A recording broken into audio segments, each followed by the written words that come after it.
Assalamualaikum warahmatullahi wabarakatuh. Waalaikumsalam warahmatullahi wabarakatuh. Alhamdulillah. Alhamdulillahilladzi hadana li hada wa ma kunna linahtadiya laula an hadanallah. Laqad ja'at rusulu rabbina bil haqq wa nudu an tilkumul jannah uristumuha bima kuntum ta'malun. Asyhadu an la ilaha illallah wahdahu la syarika lah wa nahnu lahu mukhlisun wa asyhadu anna Muhammadan abduhu wa rasuluh wa nahnu lahu tabi'un. Allahumma shalli wa sallim wa barik ala Muhammadin wa ala alihi wa sahbihi faman tabi'ahum bi ihsanin ila yaumil qiyamah. Yang terhormat Bapak-bapak majelis pimpinan ranting Muhammadiyah Komangan Indah,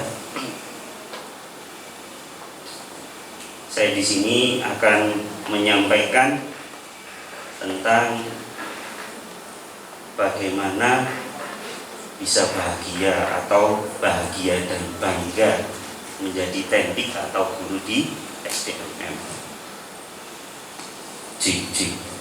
Ini suara saya kecil atau ini? Sabaro. Biar saya nggak keras-keras.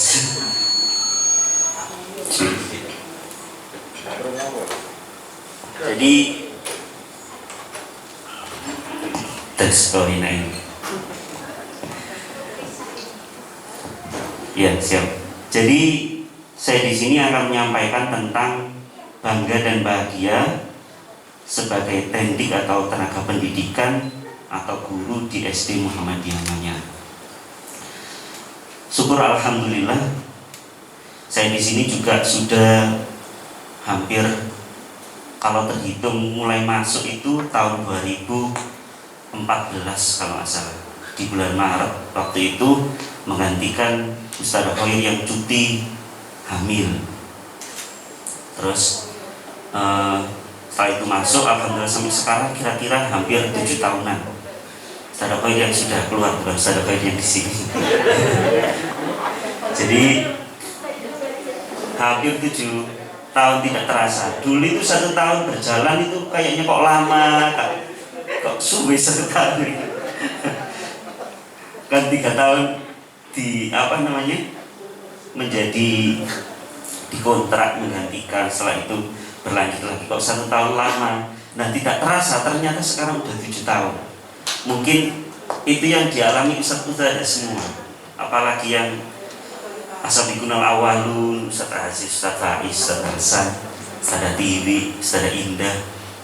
Jadi mungkin awal-awal itu berat, tapi lama-lama kok mengalir begitu saja dan tidak terasa kok sampai sekarang. Nah, ini kok bisa seperti itu? Mungkin banyak hal yang mempengaruhi. Nah, Ustadz apa?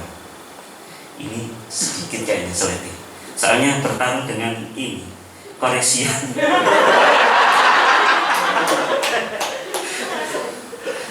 Ketika kamu menyukai apa yang kamu miliki semua yang kamu butuhkan.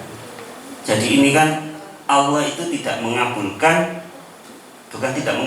Jadi Allah itu tahu apa yang kamu butuhkan, bukan yang kamu inginkan. Bayangkan saja ketika manusia dikabulkan setiap apa yang dia inginkan. Contoh sederhana saja, ketika manusia ingin bekerja terus sudah kaya terus nggak mau bekerja, sudah kaya. Kalau semua orang ingin kaya, ingin punya uang, ketika terjadi sesuatu sakit mau berobat ke siapa, ngobati juga sudah punya. Banyak bocor mau tambah ke siapa, orangnya juga sudah punya. Nah makanya di sini Allah mengabulkan berdasarkan apa yang kita butuhkan. Mungkin yang kita butuhkan itu kita nggak menyangka, tapi ternyata pas. Kenapa? Pada dasarnya Allah kan yang menciptakan otomatis yang tahu apa-apa tentang diri kita sendiri. Kita sebagai manusia menjalani aja prosesnya itu. Nah, maka di sini akan saya gabungkan dengan bangga dan bahagia. Bangga dan bahagia ini dua kata yang berbeda, tapi satu tujuan, garis lurus. Nah, jadi memang beda arti, cuman satu tujuan.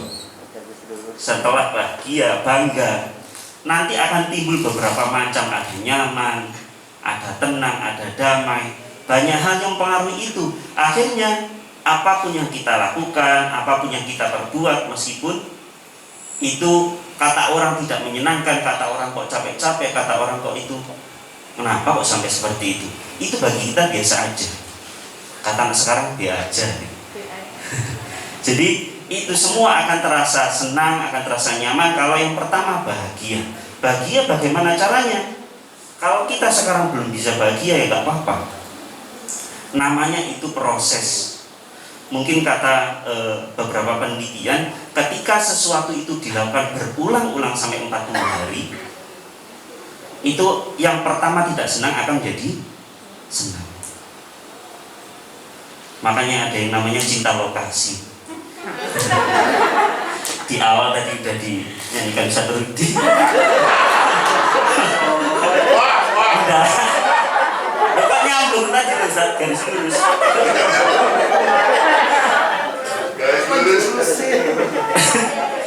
Jadi ya meskipun ini ya garis lurus ya. Iya.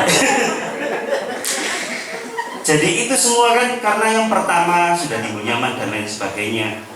Nah, meskipun nantinya tidak bahagia, tidak apa-apa, dijalani terus. Apa yang terjadi nanti akan nyaman-nyaman dengan sendirinya. Ibarat orang menikah, nggak mungkin 1 hari, nggak kenal 2 hari, 3 hari, lama-lama nyaman sendiri. Jadi seperti itu. Kan pengalaman. Jadi ketika menyukai sesuatu, insya Allah melakukan sesuatu itu senang sekali. Tapi nggak tahu sampai sekarang kok koreksian kok ya nggak senang-senang. Padahal ya 1 juta. Kemarin senang sebentar karena dengan Google Form kena, sekarang kena ini lagi. Next apa? Jadi sekarang apa yang membuat bahagia? Banyak hal. Kalau saya tanya kepada anak-anak, bahagia itu apa sih nak? Kalau ujianku itu 100 Ustaz, ulanganku 100, apalagi nyampe rumah itu mama itu tersenyum. Kenapa kok mama? Biasanya yang 100 itu mama itu senang, tapi yang ayah yang berikan hadiah. Tapi kalau nilai jelek, ayah marah, papa ya biasa aja, menenangkan. Jadi di sini bahagia dari anak-anak itu adalah ketika dapat 100 itu tadi. Makanya saya kan berpesan anak-anak, bagaimanapun caranya kalian harus 100 dengan garis bawah, tidak mencontek. Entah itu dengan cara apa. Kenapa sampai seperti itu? Agar Ustadz ini kalau merekap itu gampang 100. Tarik garis bawah, garis lurus, garis lurus. Makanya kalau saya itu ngajar di kelas 4 itu kan luar biasa, karena di kelas 3 itu udah nampak wah kelas 4 apalagi kelasnya Ustaz Faiz dan Sifira, subhanallah.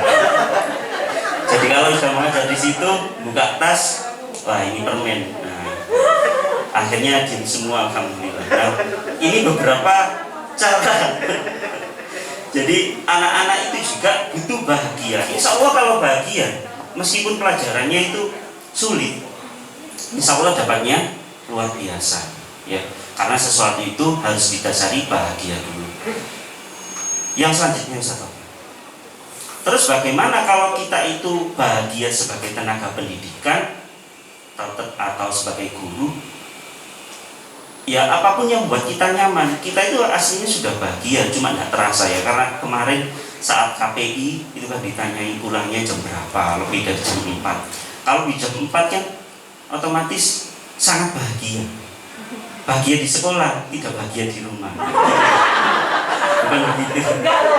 Kalau sekali masa gitu kan enggak. Di sini terus. Jadi bahagia menurut orang itu berbeda. Mungkin bahagia menurut kita itu seperti ini, tapi menurut orang lain di bawah itu sudah bahagia. Nah, karena itu tidak bisa dijadi patokan itu orang ini bahagianya seperti ini, kita nggak bisa. Jadi bahagia itu letaknya di mana saja? Di hati sendiri-sendiri. Contoh saja ketika orang keluar dari kamar mandi, ada dari yang mencucu? Nggak ada. Pasti senang, senyum paling tidak. Alhamdulillah sudah bisa buang air kecil ataupun besar. Nggak ada yang sampai ngamuk-ngamuk gara-gara keluar kamar mandi. Terus apa yang membuat kita bangga? Yang membuat bangga itu adalah sekitar kita. Gak mungkin kita menjadi, oh aku bangga terhadap diri sendiri, itu jarang seseorang. Apalagi di SD Muda Manyar. Saya tahu betul ustadz-ustadznya di sini. Jadi yang membuat bangga itu lingkungan. Yang pertama, lingkungan di sini adalah di samping kanan kiri kita. Entah itu pendamping kita, entah itu wali kelas, entah itu anak-anak kita yang di kelas, ataupun sekolah kita, lingkungan kita, itu menjadi bangga. Bangga dalam hal apa di sini? Entah itu prestasi. Saya saja pernah dulu itu ketika di Balong Panggang itu ditanyain, "Lo sekolahmu itu Muhammadiyah?" Pertanyaan pertama adalah, "Lah, atau sekolah Muhammadiyah nang Gresik, Balong Panggang ya ono. Lho kono bayarannya ya padha 200.000." Terus setelah itu langsung senyum. Jadi ketika di desa itu pertama adalah yaitu tadi bayaran. Mungkin ini itu menurut banyak orang itu kok sangat tabu, tapi itu yang menjadi hal utama. Nah, saya garis bawahi di sana, memang di Balong Panggang itu enak kan jauh-jauh dari orang tua. Tapi yang pertama saya di sana itu ya mungkin sudah nyaman, tapi ya wis kadung di sini dan menetapkan di sini. Kalau dulu dirasa-rasa mungkin yang jauh-jauh kayak dulu Satris yang PP Surabaya ataupun yang rumahnya Cermi. Kalau saya dulu Balong Panggang itu kan berangkatnya sebelum subuh sudah harus mandi, sudah harus makan, setelah subuh harus prepare berangkat nyampe sini jam 6. Nah itu kan kalau dilakukan terus-menerus, pertama itu kok capek semua, 2 hari 3 hari, lama-lama sampai sekarang ya tidak terasa. Jadi senangnya itu tiba-tiba kok ya mengalir aja gitu. Jadi bangga di sini itu akan menjadi terasa ketika kita itu ditempatkan di yang lain. Jadi di yang lain nanti akan terasa, oh ternyata nggak seperti di SDMM. Itu saya alami ketika saya pernah dulu sebelum di sini kan pernah menjadi ketua IPE. Ketika ngisi di sana, penyambutan tentang pelayanan itu beda. Jadi kalau dulu saya bayangkan ketika saya masuk ke sini untuk mencari sumbangan, dulu itu kepala sekolahnya masih Ustadz Aziz dulu, terus Ustadz Hasan juga pernah. Saya dulu ke sini baru naruh sudah ditanyai, "Mas, ini langsungnya Mas, besok saya nggak mau, kita besok akuntansi." Nah itu luar biasa. Nah kalau dibayangkan di yang lain, itu seminggu, mari seminggu, Mas. Hai Mas, ya sak kerdus, ya Allah, sak kerdus 12.500 waktu itu. Mau nggak dibawa ya sudah dikasih. Jadi dari situlah mulai, oh ternyata saya dulu kan kenalnya di SD yang depan itu. Ternyata kenal sini dulu namanya SD Amuntai kayak gitu. Setelah itu bangga dari situ, oh bisa masuk sini, bangga lagi. Terus banyak yang memuji, oh itu SD-nya luar biasa kebersamaannya. Terus harganya di samping tinggi, kualitasnya terbaik. Nah itu menjadi sesuatu yang berharga ketika misalkan saya mengikuti kayak KKG di SD sebelah, SD Sukomulyo, di SD Suci, itu banyak bercerita, oh SDMM itu luar biasa dari sini. Nah maka di sini yang orang kan imannya naik atau turun, semangatnya naik dan turun. Ketika mendapatkan seperti itu luar biasa, bangganya luar biasa. Dan saya juga saat kemarin mengikuti ME, bukan saya mengikuti Ustadz Aziz, mengikuti saya mendampingi. Itu bercerita tentang anak didik yang luar biasa hebat. Saya sampai bertanya, "Ustaz, kok sampai hafal seperti itu?" Karena memang anak didiknya ada Abi dan Nuha sampai sukses seperti itu. Nah, mungkin itu kebanggaan yang mungkin tidak ada orang yang ini berbeda-beda. Mungkin bagi Ustaz Aziz itu luar biasa bangga, dan bagi kita sebagai pendidik itu bangga sekali. Dan itu tidak dialami oleh selain guru. Gak ada orang yang sukses ya. Orang sukses di dunia ini kan oleh guru, dibentuk oleh guru. Dokter, apapun itu ya guru. Sampai saya pernah ngantar anak itu berobat ke dokter Ali. Terus, "Dok, panjenengan luar biasa, banyak sertifikatnya. Mas gini gak seberapa. Sama ini kupalaya ke mas dunia akhirat." Jadi gitu. Dan kebetulan beliaunya itu sering didampingi istri saat periksa, jadi kenal. Makanya orangnya bilang, "Oh, sama itu luar biasa, guru itu hebat. Saya dulu juga pintar karena guru." Nah, jadi dari sini kebanggaan itu muncul. Tidak hanya menjadi guru saja, tapi apapun yang ada di dalamnya itu merasa bangga. Bayangkan saja, saya di sini melakukan sesuatu yang istilahnya itu tidak lurus, bengkok, itu malu. Jadi contoh saja, misalkan kapan hari pernah diajak, misalkan, "Zar, kamu kan di rumah terus, ayo jalan-jalan." Kemana? Ke warung ngopi. Nah itu secara tidak langsung boleh tahu wali murid gimana. Meskipun itu tidak apa-apa, secara hukum Islam kan tidak apa-apa. Nah, akhirnya di dalam hukum Islam pun ada namanya adab. Nah, adab di sini adalah di lingkup sekitar. Meskipun di sini itu merasa pantas, belum tentu di sana belum pantas.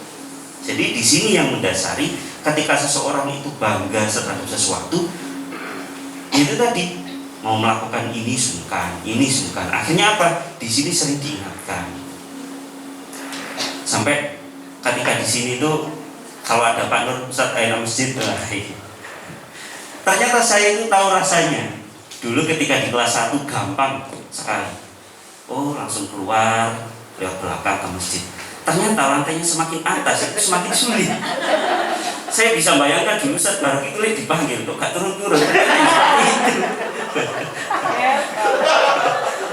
Saya gak berkata sekarang Ustaz ada di sini. Makanya saya tahu rasanya. Oh, ternyata di lantai atas itu luar biasa ya godaannya. Naik turun. Beda lagi Ustaz judi. Naik turun ya biasa.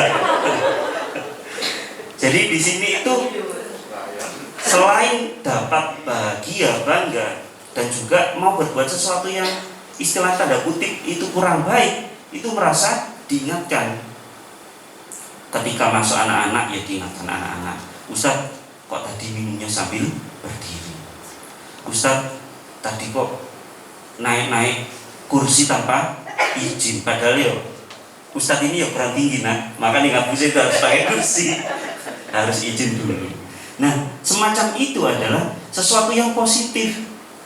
Bisa jadi di luar sana tidak ada yang mengingatkan. Ketika Allah sudah senang kepada kita, kita ditaruh tempat yang yaitu tadi, tempat yang baik. Terus kalau kita belum baik, nah itu tadi diingatkan lewat anak-anak, entah itu diingatkan lewat yang lain. Ini menjadi kebanggaan tersendiri.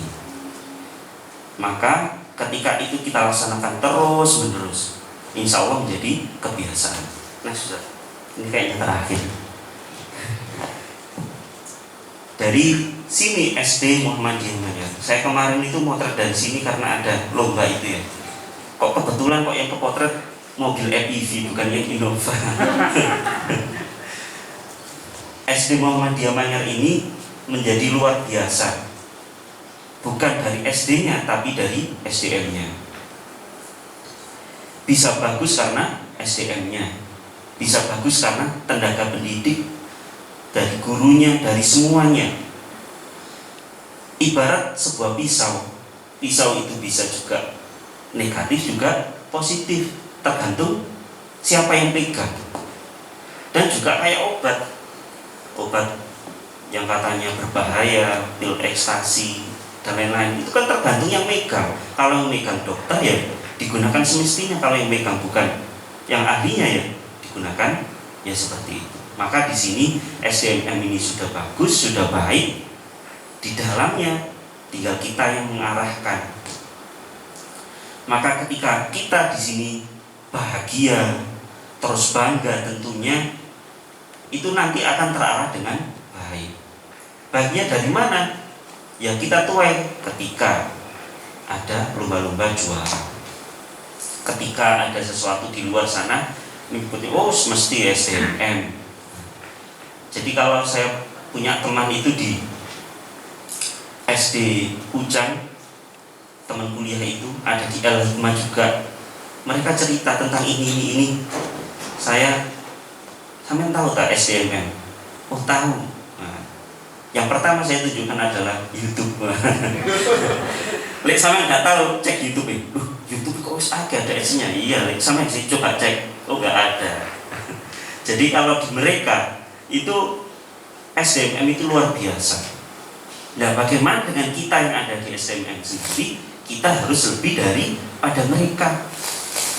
Jangan sampai kok mereka di sana itu luar biasa, bilangnya luar biasa, ternyata kita di sini malah sebaliknya. Jangan sampai menjadikan diri kita itu luntur bangga dan bahagianya karena beberapa orang, tapi kita harus bangga dengan memiliki SDMM. Karena SDMM sejatinya ya kayak Islam itu, bukan Islamnya yang jelek, tapi manusianya sendiri yang melakukan itu sehingga tercitra menjadi jelek. Mungkin itu satu saja yang bisa saya sampaikan pada waktu saat ini. Saya akhiri. Assalamualaikum warahmatullahi wabarakatuh. Waalaikumsalam warahmatullahi wabarakatuh.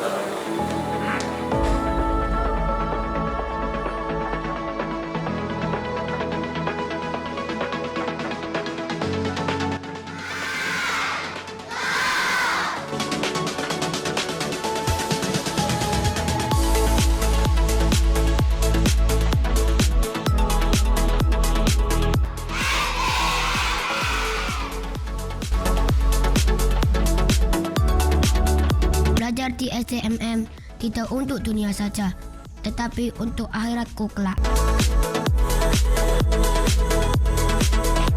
SD Muhammad